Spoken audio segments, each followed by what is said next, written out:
I'm Shane Morris with the Colson Center for Christian Worldview. This wasn't your fault. Those are the key words the sexual abuse survivor needs to hear. And words, as Kay Warren, wife of Pastor Rick Warren, says, that can take a long time to reach the soul. Today on the BreakPoint Podcast, Kay Warren talks with Warren Cole Smith about her nearly 6-decade journey of finding help and finding God after being abused as a 6-year-old, and how one incident affected her life, her faith, and her marriage. Warren Smith caught up with Kay at the Caring Well Conference, hosted by the Ethics and Religious Liberty Commission of the Southern Baptist Convention.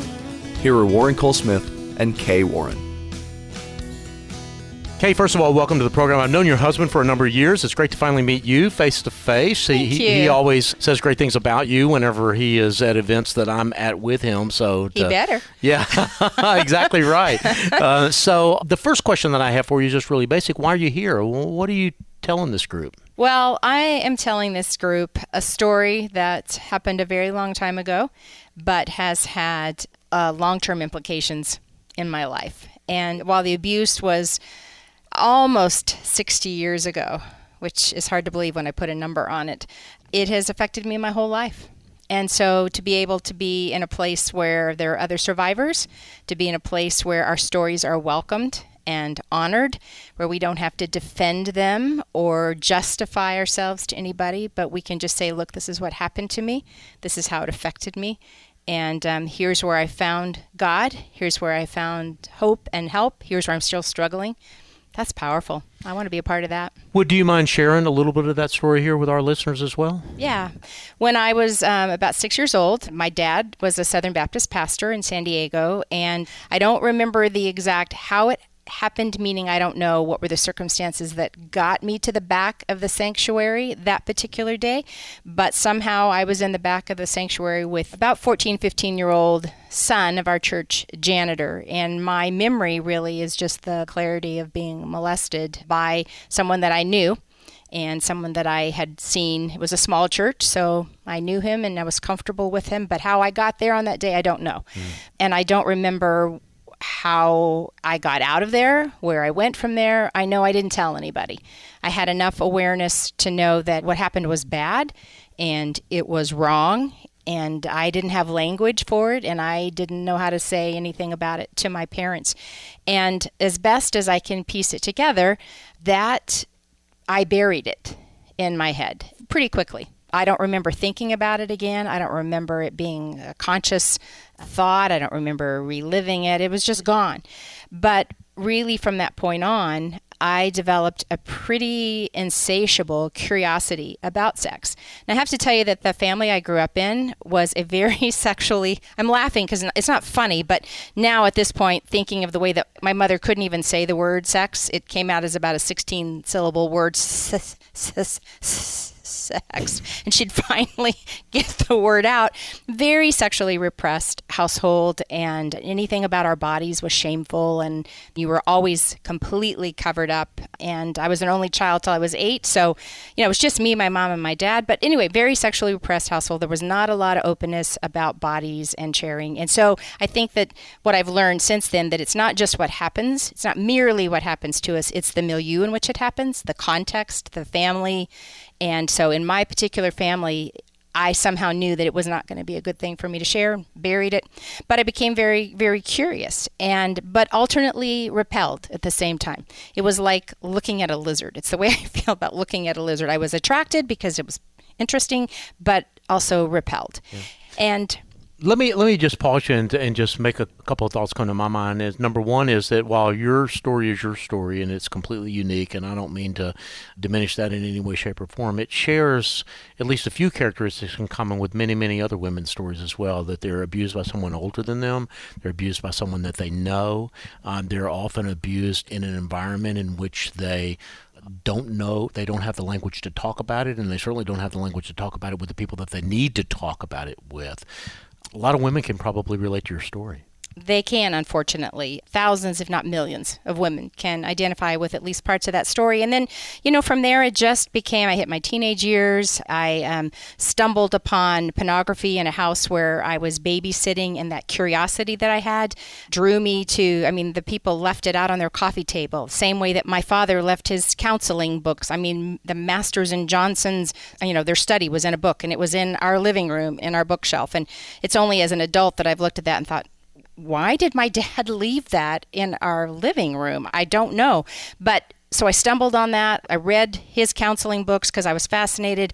I had stumbled accidentally upon pornography, but in the pornography of the 1960s that I had access to, very different than the pornography people have access to today. So it was a different world. I didn't have it easily available to me, but nevertheless, there was the attraction, the pull, then the shame and the guilt of, no, I'm a good girl. I love Jesus. I want to be a missionary. How can this have anything to do with my life? So there was some sexual experimentation and, in essence, separated myself. I was disassociated from myself. There was a part of me that was the good girl, and then there was a part of me of which I was so ashamed, and I did not know how to put those two people together. And then when in college, I met Rick, and the good girl was who I wanted to be, and that's who Rick saw me as. And I told him, I had this moment in a sociology class in which there was just this, I don't know what triggered it, but suddenly the memory of abuse, this decade-long ago abuse that I had experienced and had been buried to my conscious mind, came back to my conscious mind, and I didn't know what to do with it. Again, who do you talk to? What do you say? I felt no emotion. I told Rick about it. He saw that I didn't have any emotion. And so we both just kind of figured in our ignorance, a terrible thing, but it's in the past. It happened a long time ago. This won't have any effect on us. She's over it. Yeah, or just it won't affect us. It won't affect us. And what we didn't know is, of course, that it would affect us dramatically and became just a part of our lives that was so difficult to, sex was impossible. And then we argued about sex, and then neither of us knew, and we just kept saying, what's wrong with you? It never occurred to me that it had anything to do with the abuse. So how did you discover that? How did it become clearer to you that that was the root of the problem and you begin to face it? I think just over years trying to read, prayed, asked God for healing, read books, read marriage books, went to marriage counseling, and it became clear that that was part of an issue for us, or at least that was part of the root, but I couldn't talk about it. I couldn't talk about it. I could talk about it in the sense of, I have a problem, and this is not working for me, and this is not comfortable, and I don't know what to do. So I could talk about it at that level. And at that point, there had been enough relational trust build up in our relationship where I knew that Rick genuinely loved me, and I loved him. And so after a few years, I got pregnant with our first child, then our second, and then later on our third. But all along, there was just this undercurrent that even as we grew this church and grew our family and loved God and loved each other and we're doing everything that we, really had a good life in that sense. But there was just this part of our relationship that was not quite right. And at about when we were 40, right before we turned 40, Rick said to me one day, I love you with all of my heart, and I am committed to you. I adore you. I don't know what to do here. I don't know what else to do. I'm going to go to marriage counseling specifically for this, and I'm going to go to a Christian sex therapist. And I hope you will go with me, but you may not. And what would happen over those years was not only I could talk to it at a certain level, but then it felt like there was an abyss that opened up in front of me. And now I know that was trauma.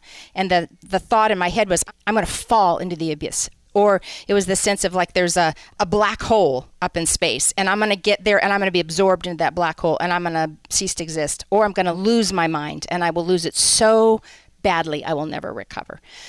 So there was a terror and a dread of really exploring the damage and what had happened.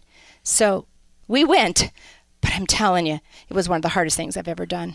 So, Kay, you and Rick ended up going to counseling. You were about 40 years old, and you talked about staring into an abyss. And I know one of the topics that you've been passionate about the last few years, one of the topics that you're talking about here is the relationship between mental health and sexual abuse. Were those some of the issues that started coming out in counseling?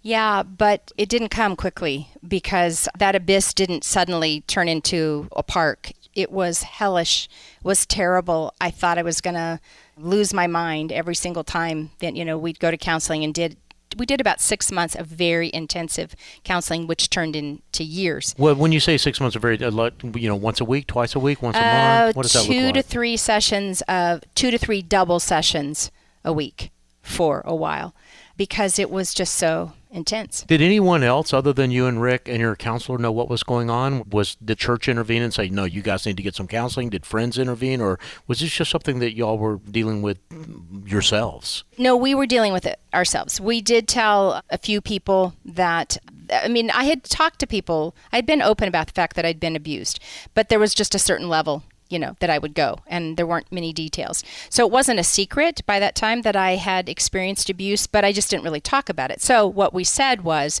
that's come to the place that Kay and Rick really feel like that this is something they need to focus on. There's some healing that needs to happen. So we didn't make an announcement to the church, but there were, quite a few people close to us who knew. So wasn't a secret. Yeah. So keep talking. Walk us through what's happening. It just took such a long time to really understand that what had happened to me was not my fault.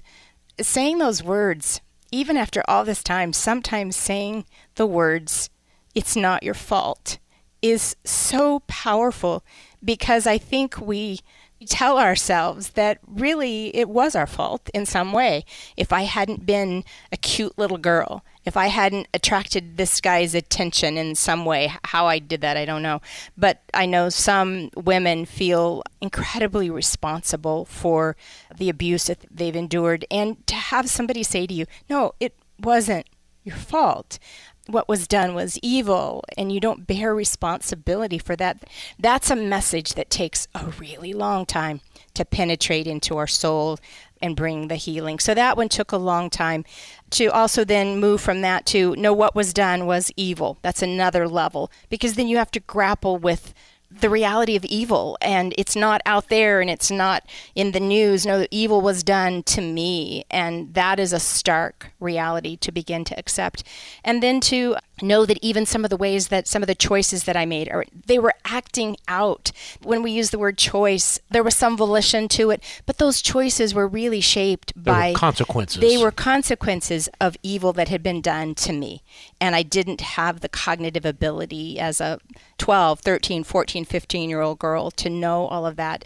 And then grieving the loss of innocence, grieving the loss of sexuality that's not tainted by evil, grieving the loss of my own view of myself, grieving the loss in marriage of, we really believed fully that if we saved ourselves for marriage, that sex was going to be mind-blowing and the bells would ring and heaven would come down, and there was just this promise, and we were virgins when we got married, and it didn't happen that way. And so grieving even the loss of what we thought was a normative Christian experience and a normative marriage experience. And there's just so much grief, and that takes time to process, to feel, to recover, to heal. Well, talk about that time and how much time it took, because as you said, you've got 3 kids at this point. You're now in your early 40s. So you've, this church that you started in your living room has just kind of blown up. A lot of moving parts around you. Are you? How is it affecting everything else that's going on in your life? I took time off from ministry. I was a very active, full-time volunteer at Saddleback, taught Bible study, taught our systematic theology class with one of our pastors. We wrote that and taught that together. And I just found I couldn't put the focus on healing and continuing with life as it was. So I took 6 months from all of those responsibilities, really focused on healing. Rick took extra time off. He went with me on most of my appointments, and we were driving 60 miles one way. It wasn't like it was, 5 minutes away. Can I ask you why? Did you not feel safe to do it closer to home, or was there, am I reading too much into that? Well, 2 things. I probably wouldn't have gone to just anybody close by because our lives are in the fishbowl as it is. But the person that we saw is a Christian sex therapist, and there aren't that many of those. And particularly 1992, 93, that long ago, there weren't that many. I don't mind telling their names. Cliff and Joyce Penner were just like the pinnacle on the West Coast, for sure, of Christian sex therapists. And we just felt like we wanted the best. And they were the best. Shane Morris here again.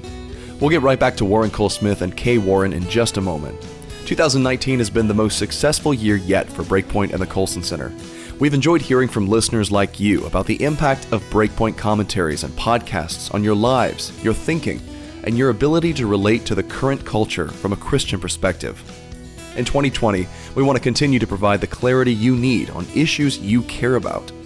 If you value the movement of good ideas and want to bring others in on it, please consider supporting us by giving online at breakpoint.org/podcast before the year ends. Thanks so much. Now, back to Kay Warren and Warren Cole Smith.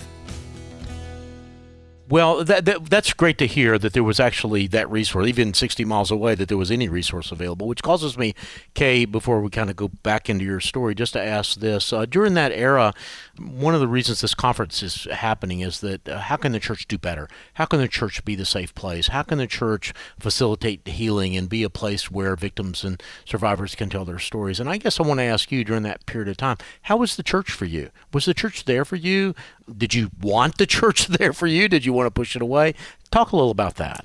Our particular church was there for us, but we have an extraordinary church. Just like they were there for us when Matthew died by suicide, I mean, our church has just stepped up for us. But I recognize that that's an anomaly. Our church is an anomaly in many ways. I just have to listen to the stories of other people to know that that's true. But our particular church was there for us in every way that they knew how to be for us. We weren't telling, like I said, everybody a lot of details, but in what they did know, they were very supportive. So the church was there. You were getting some help. You and Rick kind of stepped back at least a little bit from ministry for 6 months to make space for that time. What happened next? I mean, my experience, and you correct me if I'm wrong about this, but there's never really a moment, oh, okay, I wasn't here. You know, you don't get the cast off of your leg and all of a sudden the leg's not broken anymore. Oh, how I wish that were true.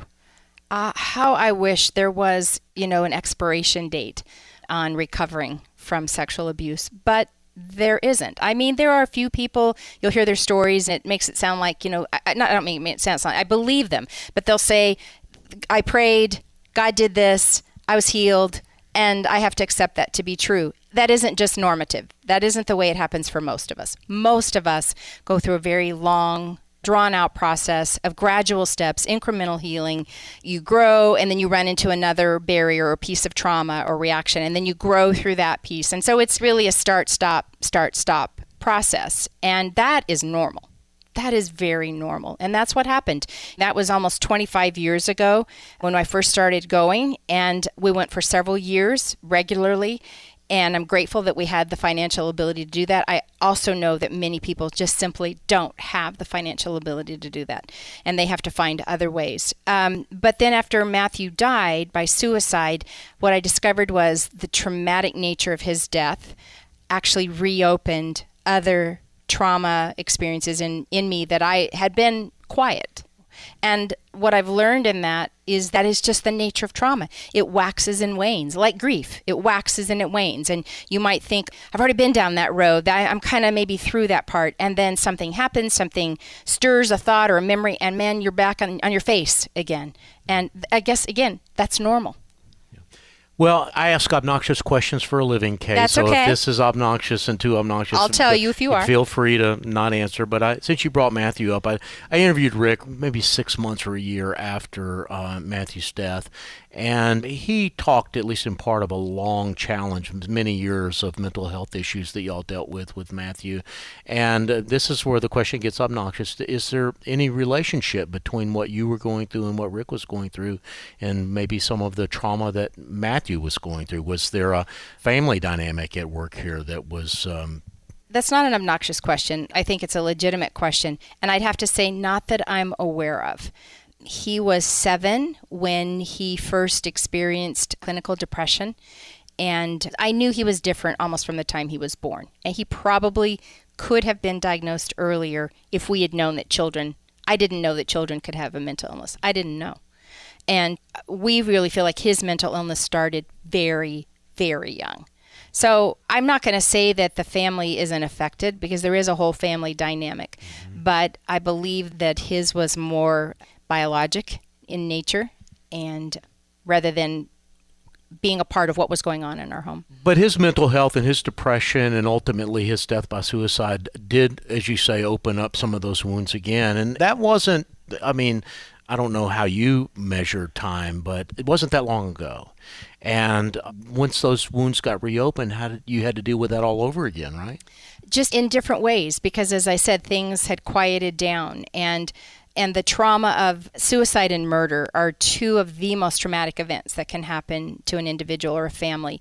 So his death by suicide was unlike anything, that it made the sexual abuse feel like a walk in the park in comparison. And that's just my particular experience. I would not say that for anyone else. That was my particular experience. Just the devastation of his death by suicide was so traumatic and catastrophic. And so I felt like his loss ushered me into a giant room that, like over the door, catastrophic loss. And I was thrust into that room, not by my own choice. And in that room, there were some other doors. And if I were to open one of those other doors in curiosity, it was like an overstuffed closet and stuff would just fall out. And so within a very short space of time, I was dealing with all sorts of trauma from my past. And it's like the incompletely grieved losses and trauma of sexual abuse had a room in that, had a closet in that room. But there were other losses in my life. I mean, those aren't the only losses, but they were in that room. And so trauma can affect other trauma, and they can kind of just stack on top of each other. And it is so painful. Well, Kay, I'd love to chat with you all evening, but neither you nor I can do that. So if I could just pivot in our conversation a little bit and ask kind of two questions as we wind down here. One is... Can I go back? Yeah, absolutely. Just to maybe wrap up that section a little bit by just talking about how I think that our healing may not be complete here, but that is part of the hope of heaven. I don't know. You can either say that toward the end, or you can let me go back and finish that right there. Yeah. Go ahead. One of the other things I'm learning about the trauma that I experience now brought on by Matthew's trauma and the reawakening of the other trauma is to realize that, like we were saying, it's not like there's a cast that's just going to come off my leg and I'm going to be okay. I have come to accept that there are parts of my body, parts of my mind, parts of my soul that are not probably going to experience full healing here on earth. And it just causes me to long for heaven, because I know that the healing that God wants to give me is coming, the complete, the total, the restoration, as Tolkien says, that all sad things become untrue. And that will be part of my experience when I see Jesus face to face, that the sadness that was caused here by the abuse, it will become untrue in the presence of Jesus. And that is probably the strongest hope I have. Well, we long for that day for you and for all the rest of us. But until then, how you doing? I call it wonderful, terrible. There is so much in my life that is wonderful. I have a rich marriage. I have great kids. I love the work I do. I love my church. I love my friends. I have my material needs are met. I mean, seriously, I have a wonderful life. And at the same time, there is this terrible gaping hole where Matthew should be, and nothing and no one will replace it or fill it or make it better or take the tears from my eyes until I see him when Jesus comes for me. So again, I'm finding a level of acceptance of this is the way it's going to be. Wonderful, terrible. Well, Kay, we're here in Dallas for this event. What do you want people to take away from at least your part of the presentations? I was praying as I was getting ready to give that message and then giving it. I was praying for the women, particularly, who were like me many years ago, who as a young woman, as a young bride, felt like such a failure, who felt like, what is wrong with me? I'm not much of a woman. I'm not much of a Christian. Because if I were a Christian, I mean, I've prayed and I've asked God to heal me, and he hasn't healed me. So not only am I damaged goods, I'm not even a very good Christian. And if I had heard other women talk about the length of time that it takes to get better, the fact that it's not an easy healing process, it's start and stop, that there are parts of us that may not be fully healed until Jesus comes, it would have relieved so much of the guilt that I felt, and it would have made me feel like I wasn't alone. I didn't talk to anybody, so I felt like a freak. I felt like I was the only one on the face of the earth who was living through the terrible time that we were in our marriage. And to have heard somebody else say, it's going to be okay, and it's going to take time, and we're with you, and you're not alone, and it's not your fault, and there is help. Oh, I wish I'd had somebody say that to me. And so I wanted to be at least a part of that for other women. And I've heard from several since I've been here who came up and said exactly that. I didn't know. Nobody ever talks about this part of the abuse story, and I didn't know. And I feel I'm not the only one. I'm not a freak. That's enough for me. That's good. You've been listening to Warren Cole Smith's interview with Kay Warren, conducted at ERLC's Caring Well Conference. I want to remind you to consider making your tax-deductible donation to support BreakPoint. If you value your daily dose of sanity and want to support more content, more guests, and more good ideas like this in 2020, please go to breakpoint.org/podcast on your phone or computer and make your year-end gift today. That's breakpoint.org/podcast. Thank you. For the Colson Center, I'm Shane Morris. Thanks for listening.